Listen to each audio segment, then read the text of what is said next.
I'm sure by now there have been some ruminations, some protestations, some thoughts, and so, yes. You were talking about how protest gives you dignity. What about those people that protest for things that you know are wrong? And that gave you dignity. Okay, so that goes back to the quote.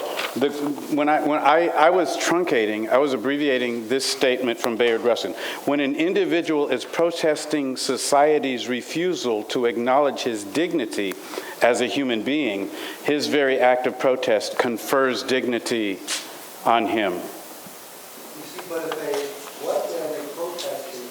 That black people get too much privilege. Yeah. Now he's protesting, saying that he doesn't get the dignity he deserves. Is this? Okay, so that's part of that disorder I was talking about.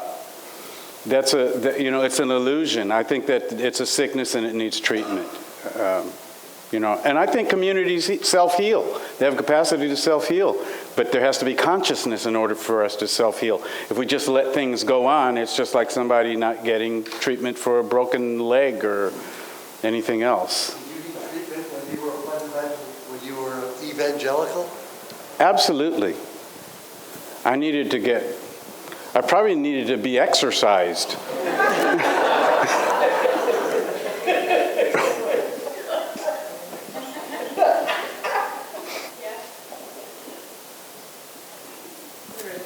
It occurs to me, one of the reasons we have, overflowing prisons in this country is that we don't have opportunity for people. And so what do? They get involved in drug sales or something of that sort. And this all comes from the escalating inequality that we are noticing in our system that's accelerating now. It's getting worse. Have you addressed any of these points in your book? I have. I don't know, I could elaborate, but I have. In fact, there are a couple of places where I actually speak directly to people who are in prison, hoping that the book gets into prison. I have to say that I'm really pleased with the reception I've gotten locally. I'm honored. I'm honored to be with you all right now. Amazon's not the only outlet, but they provide me with a map where books are being purchased. And Southern California, and especially Santa Barbara, that's where, and I understand a lot of it is I don't have name recognition other places, but, and so it's really weird from when I look and I see that one was sold in Oklahoma, and I'm trying to figure out what that means. But on the whole, these books are in our community, and I'm delighted. Yeah. Thank you. Mark.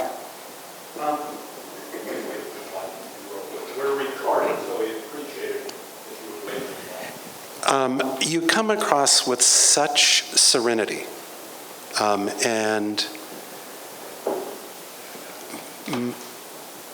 I'm sure there has been periods of anger.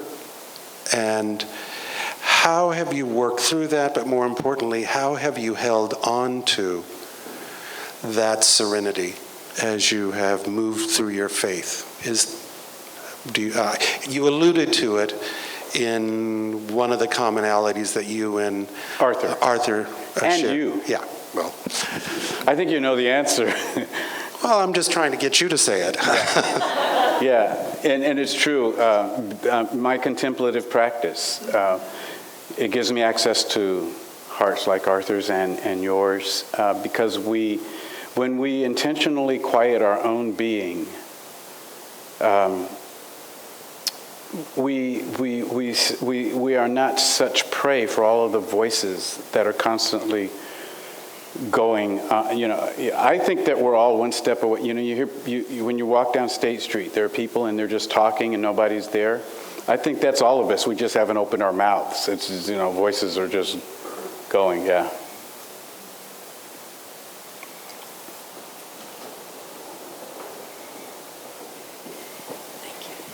David, or Reverend David, when you talk, I just noticed the title, and when you say again, is there a specific point in historically in America's history where it was great previously that you had, that your thinking was to return to that, or? Yeah. I just was wondering what that again Okay, so to. the statement, "Make America Great Again," is a euphemism for territoriality and white supremacy. It's plain and simple. So when I ask, basically my title is a question, and it doesn't mean anything except you go on to the next part, right? Fairy tale, horror story, dream come true. So, yeah, it has to be posed as a question, but no, there's no. Okay. In your introduction, you talked about how there are all these stories circulating, and then it's worth holding up and say, pay attention, and now notice these things going on at the same time that weren't spoken. I wonder if you could give us, talk us through a couple of examples of that. Examples of how narratives in the public awareness have right under the surface something else that we are ignoring because we are white, middle class, privileged, white people. Okay. Okay. Well, here's an example, and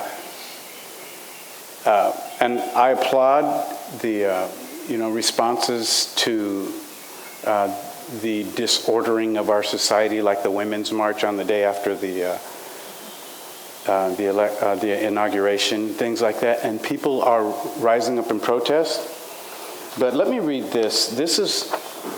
This kind of gives perspective to the white liberal response to what happened.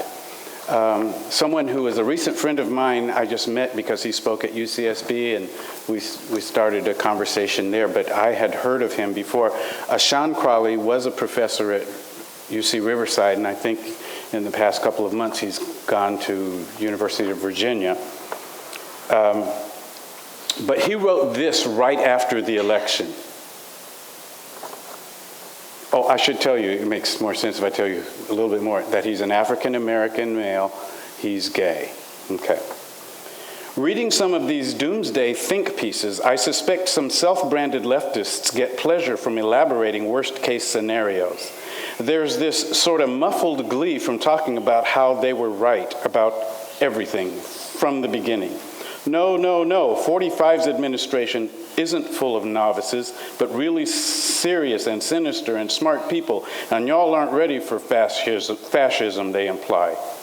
I think the more grotesque and absurd 45's actions, the more pleasure they get from telling us how bad things will be. The stuff I'm reading isn't about knowledge with the purpose of confronting and alleviating harm, but about spreading discomfort, and it's almost like a shaming. Why didn't you think it'd be bad? How could you not know? Sort of moralizing happening because they want to style themselves as the ones with the real knowledge of what's actually happening. It's quite vulgar. This is why minoritarian knowledge is so important. Not only because we emerged from the traditions of resisting this shit since before 1492, but also because we have had to imagine and thus materially implement alternatives to normative order as a way of life. Doomsday narratives emerge as pleasurable when you don't pay attention to indigenous and black and Latinx and queer and women knowledges. So I think that what happens is that when we look at this outrage response to the current administration, and we're saying no, that it shouldn't be that way, and we don't refer to the experience of people who knew that already. I'll give you. Okay, so just a couple of days ago, I read this tweet. Anybody do any Twitter stuff? Okay. So I read this tweet that was a retweet of Diana Butler Bass. Some of you probably know Diana Butler Bass, who used to live out. She went to your church. Diana Butler Bass, she tweeted, "Not a day goes by that she doesn't meet somebody who hasn't gone back to church since November 8th. And then, so Diana Butler is like a voice for the mainline church in our country. And it was retweeted by Rachel Held Evans. Who knows who that is? Anybody? Okay. So Rachel Held Evans is like the Diana Butler Bass of evangelicals. She's trying to bring more awareness and consciousness among them. And she said, "Yes, I weep with them daily." And so I responded to the tweet. And I said, "You need to read my book because people of color have been going through this forever." It's real. This is what we've been contending with. And we've been trying to say this. And finally, maybe somebody will invite me to Live Oak UU and I can get a chance to. Thank you. Yeah.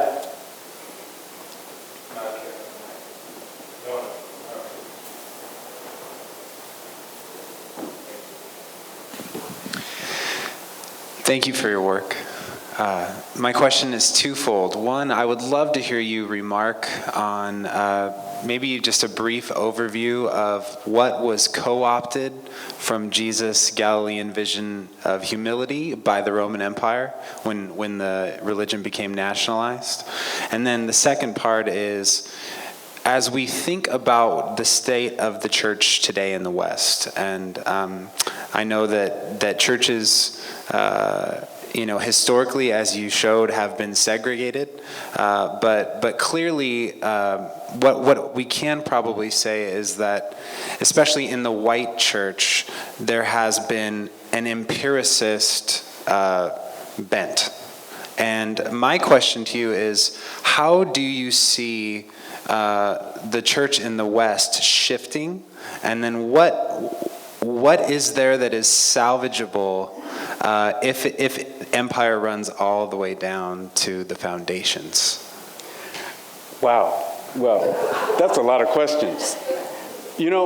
Interestingly, I think there might be a couple of people here from Beatitudes, from the Catholic Church of the Beatitudes, who graciously invited me during Lent. You can imagine I'd be there for Lent, but to talk about white privilege. And so I referred to the doctrine of discovery. I don't know how many people are familiar with the doctrine of discovery. A couple of heads are nodding. Okay. So, back in the 15th century, there was a pope who gave license to first Portugal, but then essentially to the church, to wherever they went, to wherever they found lands that were not Christian and did not accept Christianity, they had the right to take the land and or the people, pretty much everything, in the name of Christ. Okay, so I often look at my own life as the descendant of stolen bodies on stolen land, which is a whole other story that I want to get into right now, but it is not psychologically healthy if you don't know that, especially if you don't recognize it. But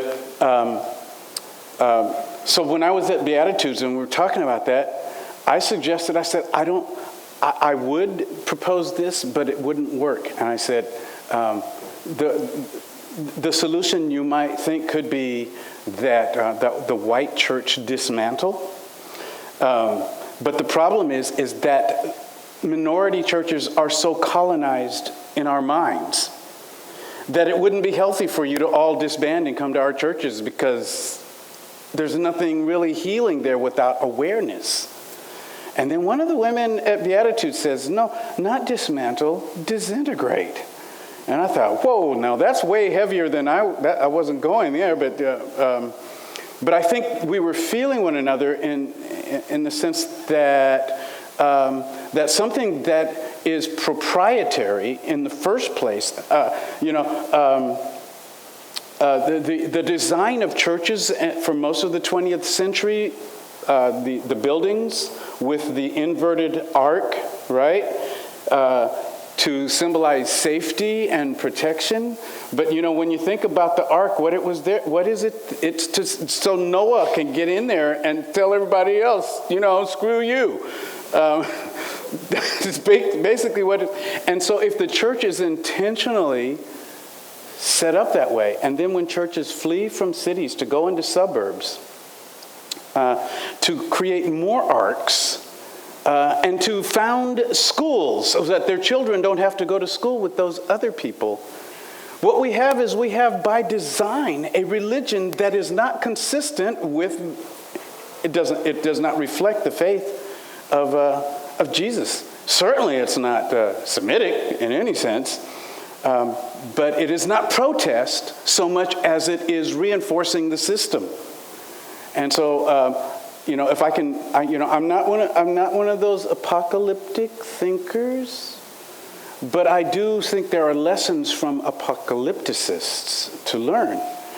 And when you read some of the biblical apocalypticists, what you see is that there are always apostasies, rebellions, falling away.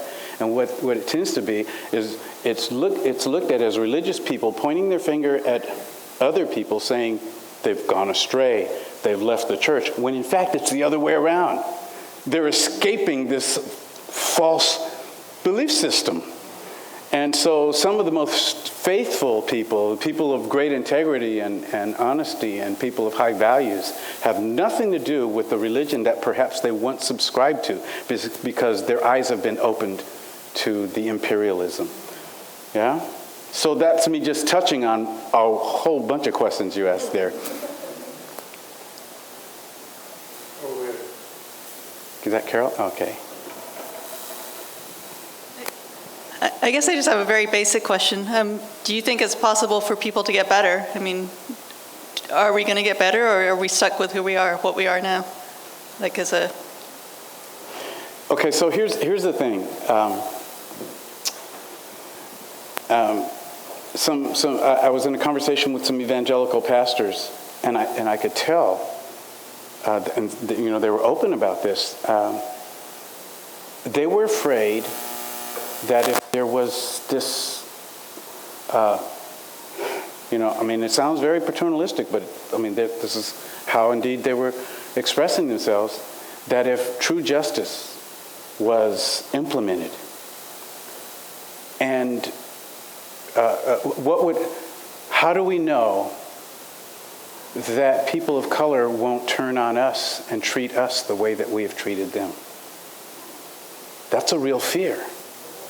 That, I mean, it's haunting. This is why we have this administration. It's out of that same kind of fear. So I understand how that question, how you know the merit of your question. You know, again,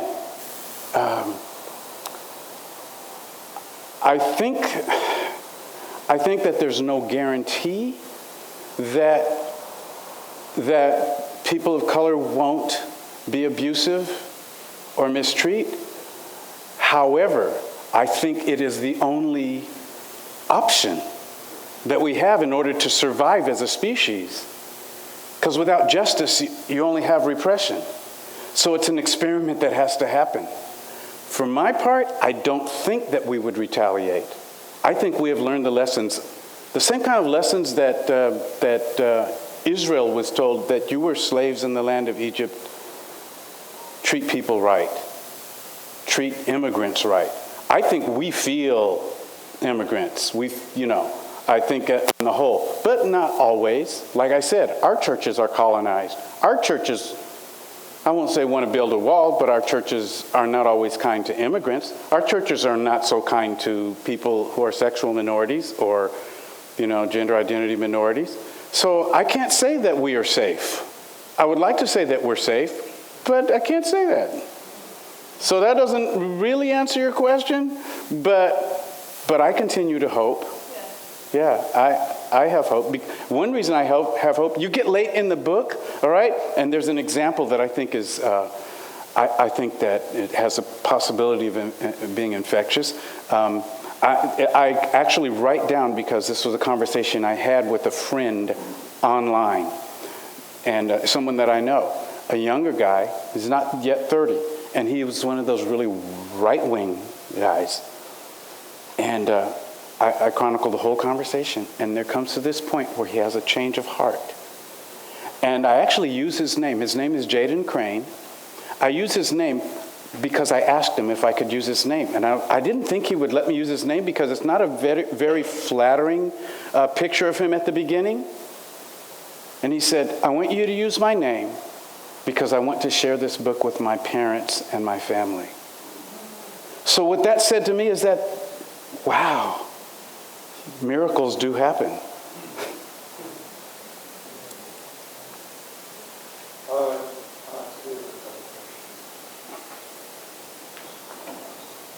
Oh yeah, but you can ask me questions anytime. This one, you got to address this one. I hardly know David. I just fall in love with him and the meat that is coming out of his book. And something strange, something special about him. First question I want you to think about this one is, what are you trying to accomplish with some of what I'm running into in this book? I like Martin Luther because he was strictly nonviolence. So the question is, I want you to address that. And then, what do you think is the solution? I'm like, what, is things going to change, or are we going to? Because I grew up with a Dutch European, white Caucasian grandfather, speaks like he got hot potatoes in his mouth. Dag, ik hou van jou. And he came with the armed forces and they conquered the Indians like they just did here in North, and made my dad with an original Indian squaw, Wapishani, Arawak. I got all that in me. And then my dad now he goes and he married a black Ethiopian Carib woman. So you could imagine me at 8, 9 growing up, and I'm looking at some blue-eyed folks or cousins, and I'm looking at some original ones looking like Geronimo running around me, and I'm looking at the ones that I fell in love with and married, like my wife here. I mean, I was mixed up. And I think if I didn't have an encounter with God, I'd be your next Ben Laden or something like that. Because now I had to live with children saying, with brothers, because you're black, because your mom is black, she got to stay black, stay back. But you see, you're brown, you can stick around. And because, I said, because you're white, I'm all right. And I realized that something was being taught to my white cousins, because they were behaving as though they were superior to me.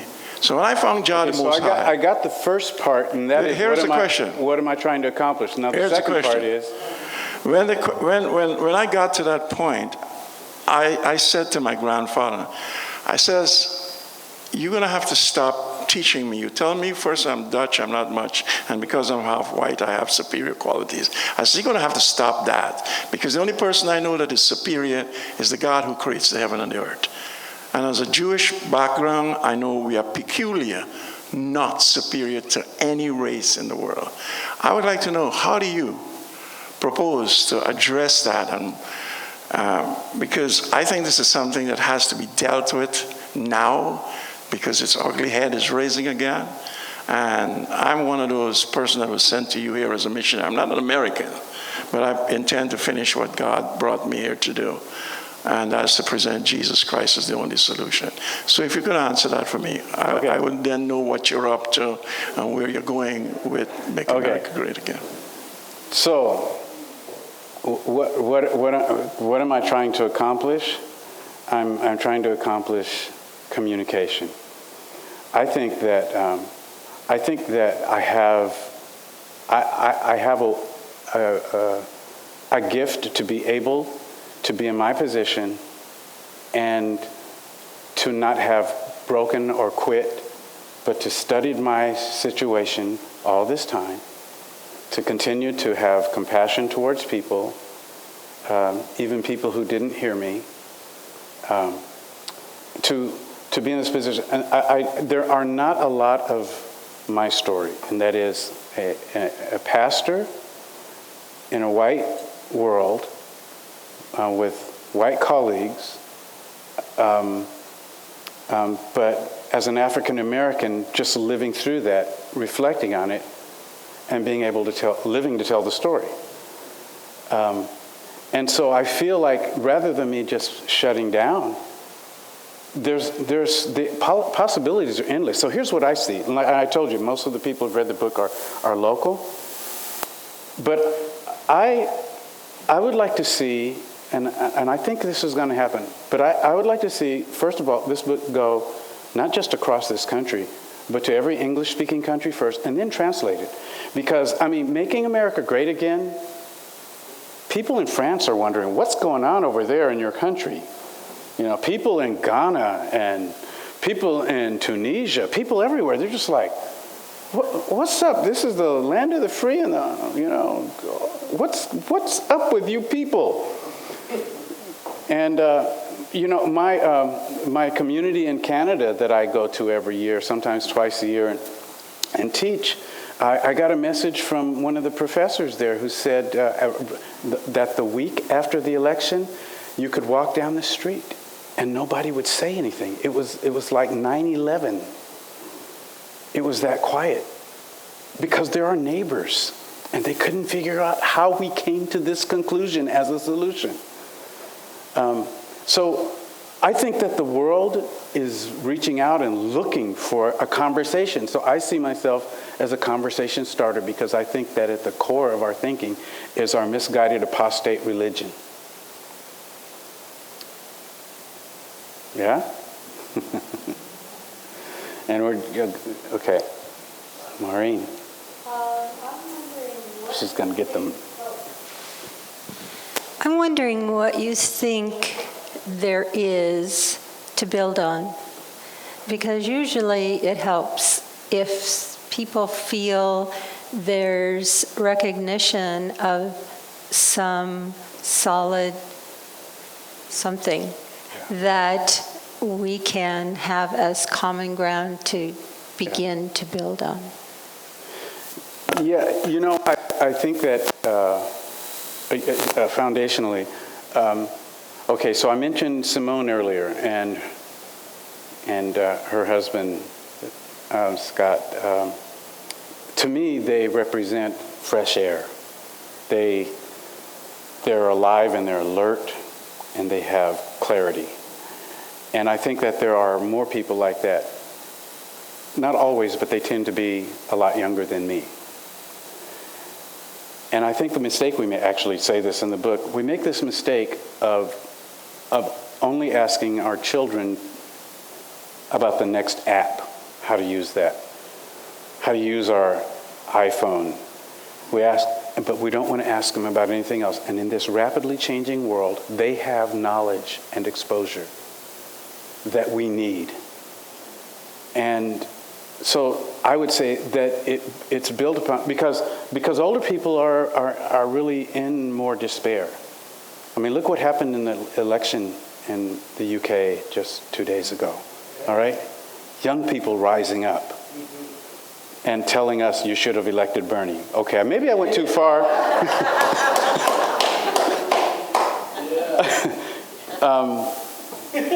But young people, they're in tune. They've got the rhythm of reality. You know, they don't have it all down.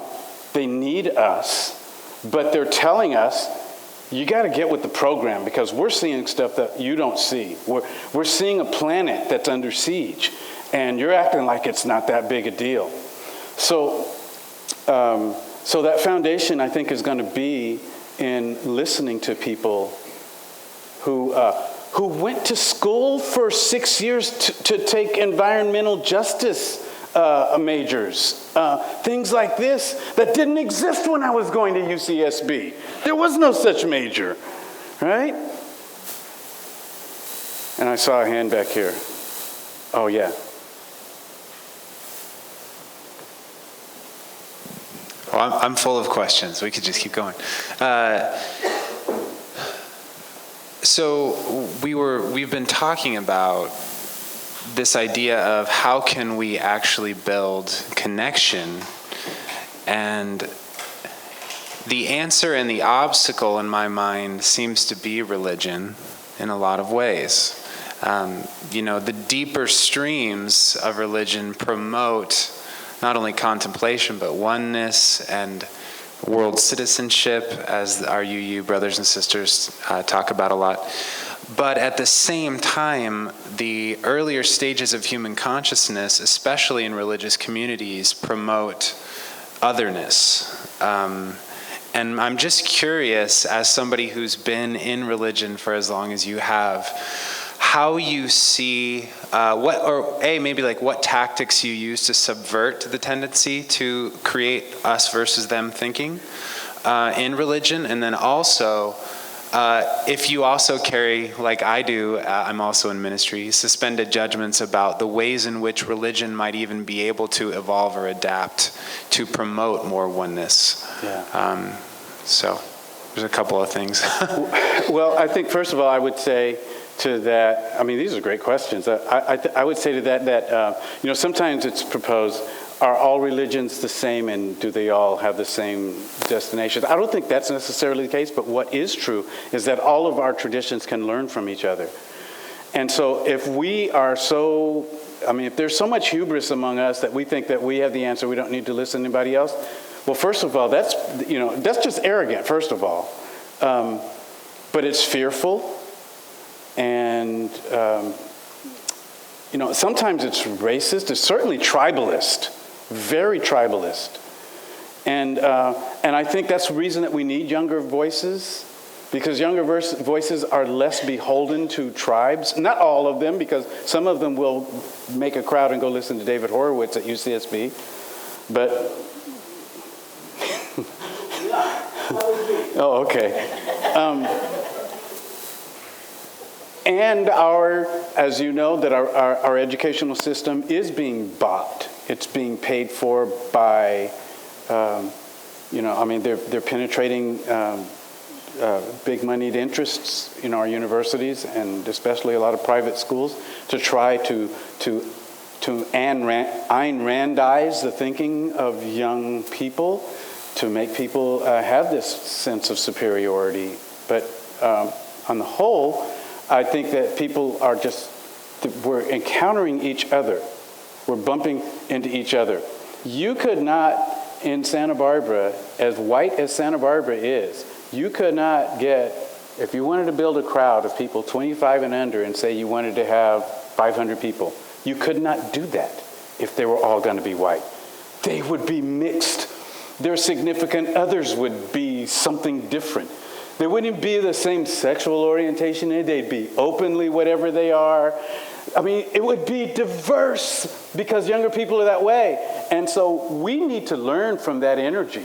Those of us who are older than 25 need to learn from that energy, because that's what, going back to Maureen's question, that's really what's going to help us have hope. Okay, so I'm getting signaled that time is up. And I would like to present to you Aquila Simone Ruskamp.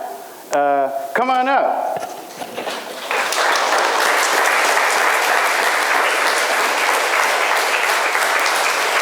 All right. Does she need a mic? Use the podium. All right. Well, first, I just want to thank you so much for inviting us to be here. Something that came to my mind is actually something from 2 Corinthians. And there's a verse there that I really love. And the verse describes there that the followers of Christ should also have his perfume. So I guess what I want to share with you, Pastor Moore, is your scent is beautiful. I love what you have shared with us, and even what I have just experienced in being in your presence. So I want to say thank you. Also, thanks to all of you, I'm excited to be in community with you as well. So I thought, as well with Pastor Moore's invitation, I would share with you a little bit about Black Lives Matter, so where it started, as well as what we would love to see lived out in Santa Barbara. So what does that look like? So what I really want to share is that Black Lives Matter comes from a place of love. I know oftentimes depictions or visuals may lead you to believe something else, but I thought I would bring us back to when it was originally founded. So that was by 3 women, some of them queer. And what was really happening was these 3 women were reacting to the news that the person who had taken Trayvon Martin's life was not convicted. And so what was happening at the time were there were lots of discussions on social media, including Facebook, other places, and there were 2 really strong discussions that were going on. So some people were writing things that were quite negative, saying, we never should have expected the justice system to really be for us.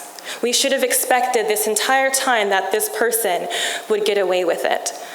On the other side of that discussion were people who were really criticizing the character of this young child whose life had been lost.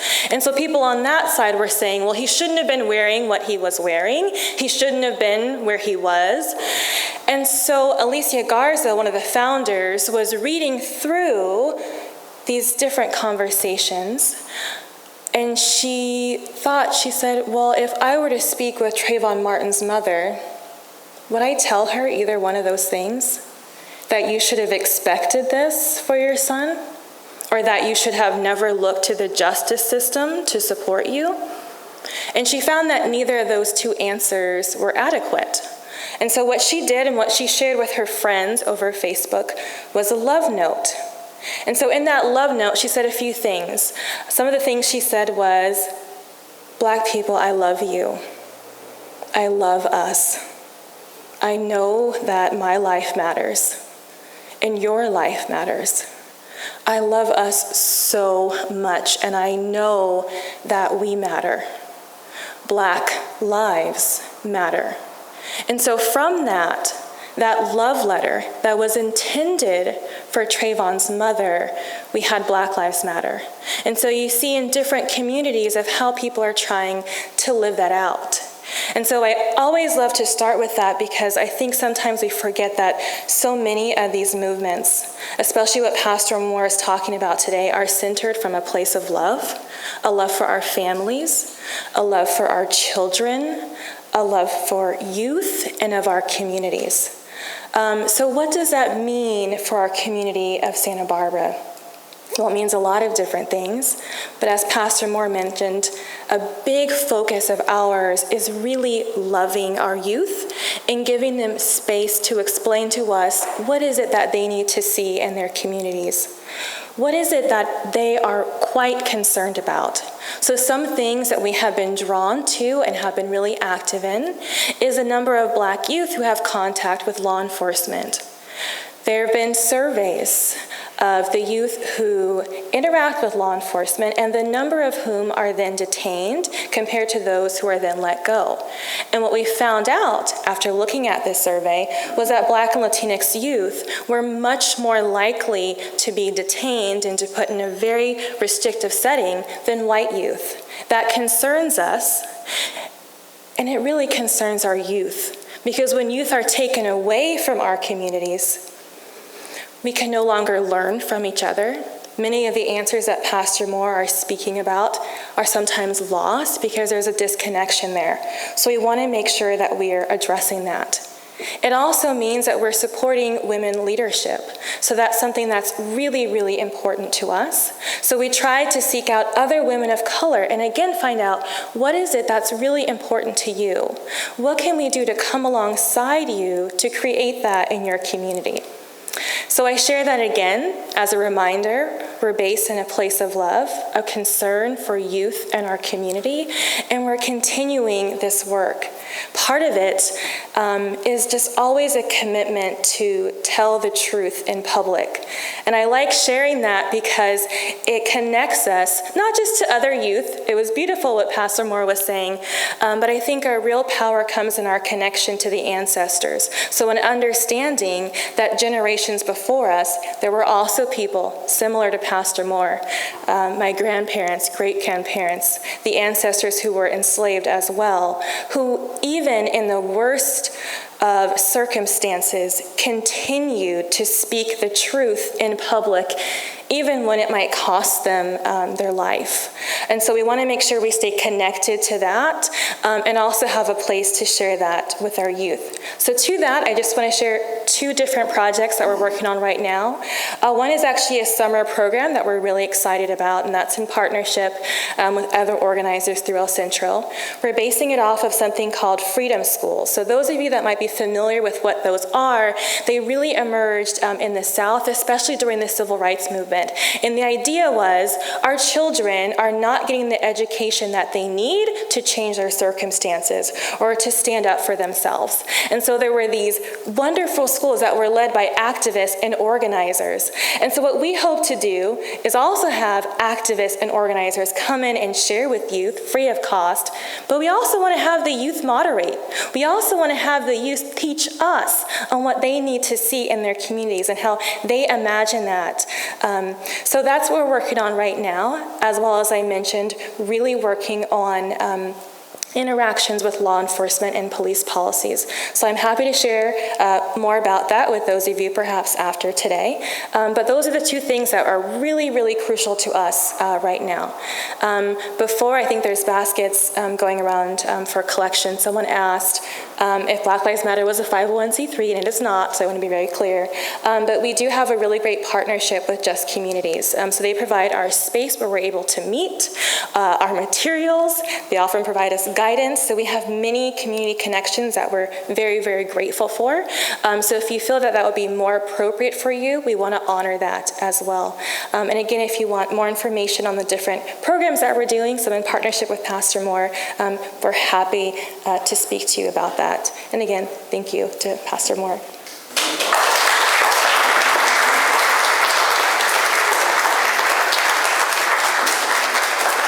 And during the collection, we welcome John Douglas, who you heard play for us earlier tonight, and the musical director of Live Oak will share a little musical interlude as we head towards the end of the program. So I'm doing this closing song before Marty comes to thank everybody. I think I want to say thank you, Marty, for making this happen.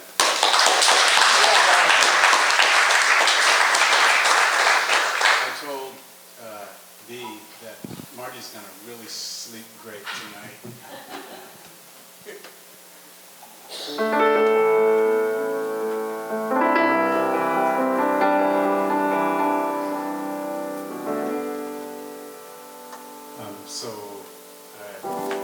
We're going to have the words up here, which strongly implies that you should try to sing along.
Marty Jenkins, everybody.